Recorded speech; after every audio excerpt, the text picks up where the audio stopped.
bahas olahraga,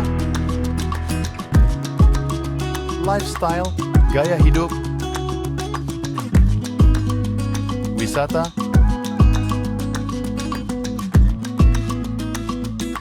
budaya,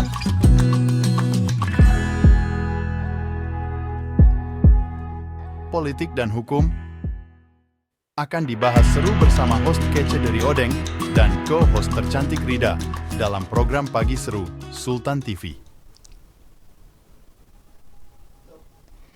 Kembali lagi pemirsa bersama kami tentunya di Pagi Seru, ulas berita no kaku-kaku. Selanjutnya pemirsa, di segmen ini masih ada beberapa berita yang akan kita ulas secara seru dan bersama-sama tentunya. Nah, salah satunya pemirsa, ini ada berita dari dunia pendidikan. Tentunya pemirsa sudah tidak asing ya ketika mendengar kata UTBK atau ujian tertulis berbasis komputer seleksi nasional. Nah, banyak banget nih pemirsa siswa-siswa SMA sederajat yang memang sudah mempersiapkan dirinya untuk mengikuti tes UTBK.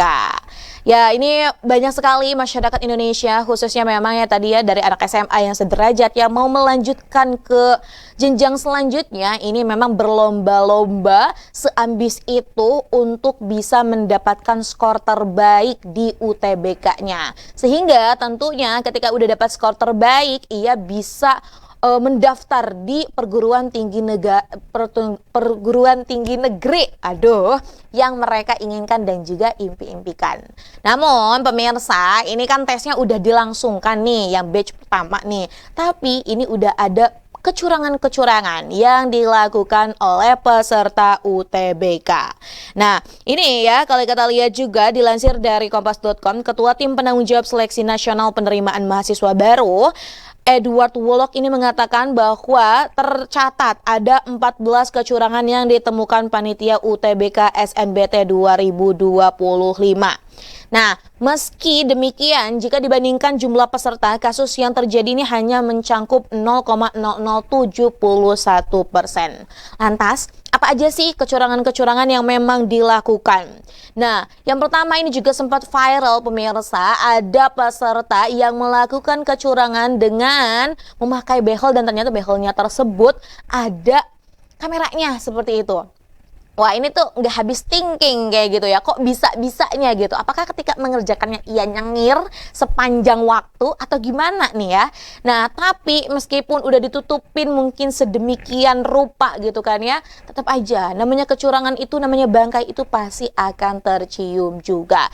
Akhirnya panitia dapat menemukan kecurangan dan peserta tersebut juga langsung diberikan tindakan. Nah, selain itu pemirsa, ada juga nih ya yang pesertanya merekam layar desktop menggunakan HP atau aplikasi recording desktop dari komputer. Bukan hanya itu, bahkan ada juga yang memang sengaja menyimpan ponsel di sepatunya dan ini ada bocoran-bocoran soal-soal dari UTBK tersebut. Nah, belum lagi ada nih beberapa kadang yang sengaja menggunakan baju yang berkancing, kemudian di situ dipasang tuh ya kamera sehingga ia mungkin tersambung dengan orang yang bisa memberikan jawaban dan tentunya ia berharap UTBK-nya mendapatkan skor yang sempurna. Tapi tentunya pemirsa, ini kita harus perlu sadari bahwa tindakan kecurangan tersebut merupakan hal yang tidak boleh dilakukan. Bahkan ini langsung ada lagi loh, kalau semisal tindakan-tindakan kecurangan terus dilakukan, ini pelakunya dapat ditindak pidana. Dan mungkin yang menjadi satu kekhawatiran lagi adalah ia tidak akan diterima di perguruan tinggi negeri manapun. Wah, pupus sudah kan tentunya harapan-harapan yang memang sudah dinanti-nantikan. Ini menjadi satu eval juga bagi kita. Ya entah kenapa ya, ini mungkin kalau nyontek dulu tuh kita zaman-zaman sekolah memang suka nyontek gitu ya. Tapi kalau kita sadari bahwa nyontek itu adalah perilaku yang tidak baik dan pastinya ini tidak percaya pada diri sendiri. Kemudian juga tadi ya, ingin menghasilkan atau ingin mendapatkan hasil yang instan tapi tidak melakukan dengan hal yang baik. Tentunya ketika kita melakukan kecurangan, setelahnya ini juga akan berdampak kepada kehidupannya, tentunya akhirnya tidak jujur ya, dan mungkin ada masalah-masalah lainnya. Nah, beberapa aksi yang dilakukan oleh oknum ya ketika UTBK melakukan kecurangan ini justru juga menuai beragam respon dari netizen. Banyak yang geram nih ya dengan ide-ide para oknum tersebut yang sampai segitunya gitu melakukan kecurangan, padahal kan gitu ya, kenapa tidak belajar dengan sungguh-sungguh, percaya kepada diri sendiri, dan tentunya menyerahkanlah segalanya kepada Tuhan. Dan kita kan tahu bahwa ya ada ikhtiar, ya, kemudian juga kita berdoa, ya udah tinggal tawakalnya. Toh gitu kan ya, pasti kalau kita jujur, peluang dimanapun akan datang menghampiri. Nah, jadi catatan bagi para siswa-siswa yang nanti mau tes lagi nih ya. Nih, ini harus diperhatikan bahwa tentunya harus menjaga kejujuran. Integritas itu nomor 1, pemirsa. Jadi ya, percaya sama diri sendiri dan belajar yang giat deh supaya dapat hasilnya juga yang memuaskan. Nah, selanjutnya pemirsa, kalau tadi kita ngobrolin soal dunia pendidikan tapi ini berkaitan dengan tes kuliah, ini kita masih ngomongin soal program pemerintah berkaitan dengan pendidikan dan juga berkaitan dengan kesehatan. Ya, program makan bergizi gratis. Tentunya pemirsa, Presiden Prabowo Subianto memang menggadang-gadang bahwa program MBG ini menjadi program prioritasnya yang ini bertujuan untuk mengurangi stunting yang ini kerap sekali diidap oleh para anak-anak di Indonesia. Namun pemirsa ya, ini kalau kita lihat juga ternyata implementasi dari program makan bergizi tidak selalu bagus ya. Salah satunya ini dilaporkan juga setidaknya ada 78 siswa di 2 sekolah menengah atas di Cianjur, Jawa Barat yang mengalami keracunan usai menyantap makanan makan bergizi gratis pada pekan kemarin. Nah, bahkan ini sebagian besar dari mereka sempat dilarikan ke rumah sakit dan kini sudah dipulangkan. Kasus keracunan di Cianjur ini adalah insiden terbaru dari rangkaian peristiwa keracunan makanan dalam pelaksanaan MBG di Indonesia. Jadi memang sebelumnya ada juga beberapa sekolah yang muridnya dilaporkan mengalami keracunan setelah mengonsumsi makanan bergizi gratis yang memang ini merupakan salah satu program pemerintah. Nah, pihak berwenang ini mengklaim bahwa penyebab keracunan diduga karena kelalaian pada tahap persiapan makanan. Bahkan ini polisi juga saat ini telah memeriksa orang-orang yang terlibat dalam penyajian makanan, mulai dari juru masak, pengemas, hingga petugas pengantar makanan seperti itu. Dari beberapa pernyataan yang disampaikan oleh siswa, ada yang menyatakan bahwa katanya ayam suwiro tuh bau tidak sedap gitu. Dan akhirnya ya meskipun bau tidak sedap gitu, tapi kayaknya mungkin dimakan aja karena berpikir oh ini sehat lah gitu ya. Tapi ternyata naas setelah dimakan banyak siswa yang mengalami keracunan.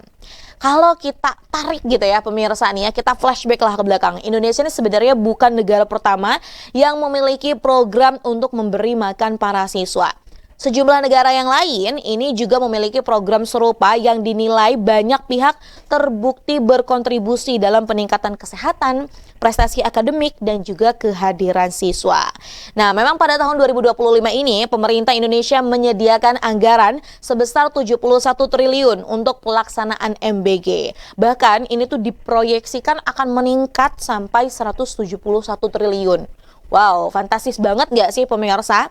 Dan kalau kita lihat juga alokasi ini diiringi dengan pemangkasan anggaran pemerintahan dan kementerian yang tentunya ini merembet ke banyak pihak. Sebenarnya ini juga kan udah sempat ramai ya terkait dengan MBG ini. Anak-anaknya makan gratis, orang tuanya atau kakaknya kena PHK juga. Nah, akhirnya ini tidak relevan dengan apa yang sebenarnya dibutuhkan oleh masyarakat Indonesia. Nah, terlebih lagi kalau kita lihat juga pemirsa ini kasus ataupun ibaratnya polemik dari MBG ini, selain tadi keracunan, ini juga ada berkenaan dengan pembayaran yang memang ini tidak tuntas nih kepada mitra MBG. Jadi lagi dan lagi sebenarnya ini juga melihat kepada kita semua bahwa sumber daya manusia di Indonesia memang belum sebegitu jujurnya. Lagi dan lagi program yang ini tuh kan satu anak tuh di kisaran 15.000 sampai 10.000 gitu ya. Dan ini tuh masih ada orang-orang yang tega-teganya melakukan tindak korupsi.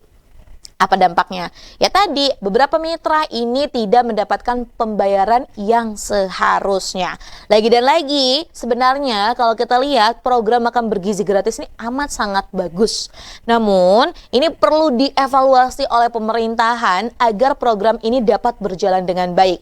Salah satunya benar-benar memantau bagaimana mitra-mitra kerja dari makan bergizi gratis. Memberikan makanan yang layak tentunya kepada anak-anak, sehingga ini juga kan akan menciptakan tadi generasi yang memang diinginkan oleh pemerintah. Nah, terlebih lagi pemerintah juga harus mengevaluasi bagaimana nih berkenaan dengan pembayaran. Memang kan ini juga sempat ramai, salah satu mitra di Kalibata Jakarta pemirsa yang tidak mendapatkan bayaran dari yayasan yang memang mengelola program makan bergizi gratis. Padahal dari BGN-nya atau Badan Gizi Nasionalnya sudah menggelontorkan sejumlah uang.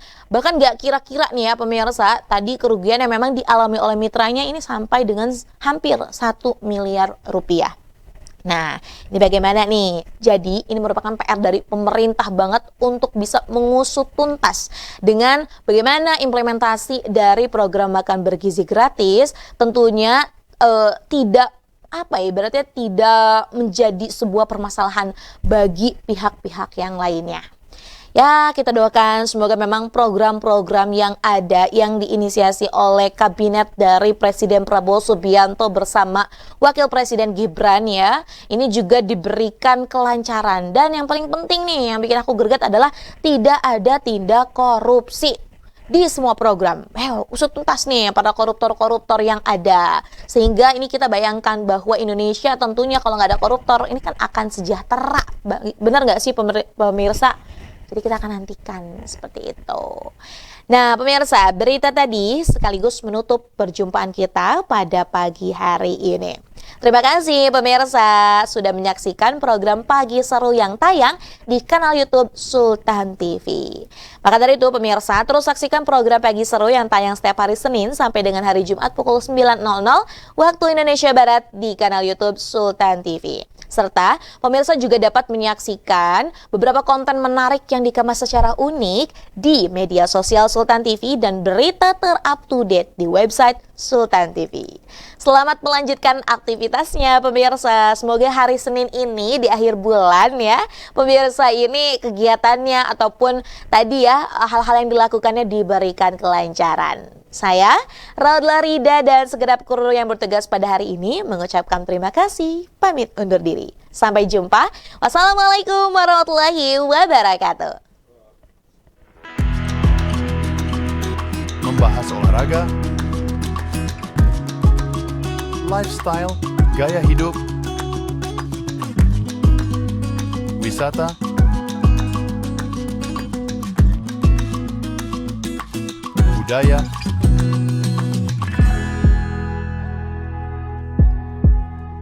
politik dan hukum akan dibahas seru bersama host kece dari Odeng dan co-host tercantik Rida dalam program Pagi Seru Sultan TV.